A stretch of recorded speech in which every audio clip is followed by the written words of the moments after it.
New Zealand's 39-year-old Prime Minister imposed self-isolation early on people entering the country after just 6 cases of coronavirus.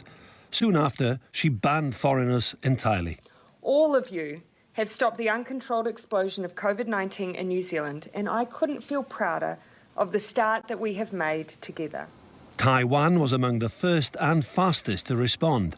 The island's president introduced more than 100 measures to stop the virus spreading. New Zealand's Ardern went even further.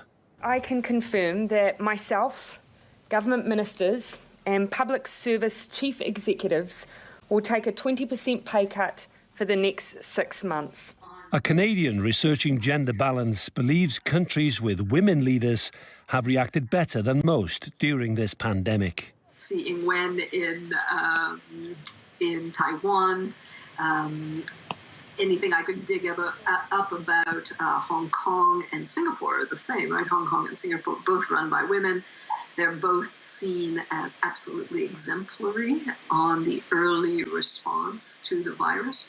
So I think when you add it all up together, I mean, these are just individual cases, but when you add them all up together and you say, what do they have in common? Well, they have female leaders in common.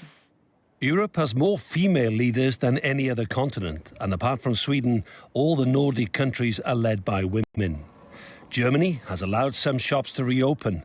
The Chancellor, in power for almost 15 years, has warned that up to 70% of Germans could be infected.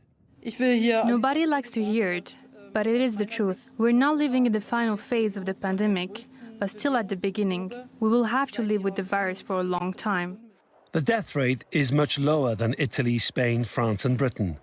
Angela Merkel also recognises other EU countries most affected by COVID-19 will need financial support. Women leaders show empathy, attributes rarely displayed by male leaders. The Norwegian Prime Minister used a formal media conference to talk directly to her country's children. One of the things I miss the most is to give a good hug to my friends. For now, it's not possible with the rules to maintain distance, but other things will soon be possible.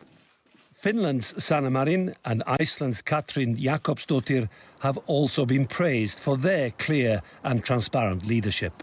I think it's a real educational moment in getting people more comfortable with what female leadership looks and sounds like. What we want more of is truth, decisiveness, great use, respectable use of technology, and a lot of love in our leaders who care about us truly, not just for their own power and careers. A leadership lesson not just for male politicians, perhaps, but everyone. Iolo Dafydd, TRT World, London.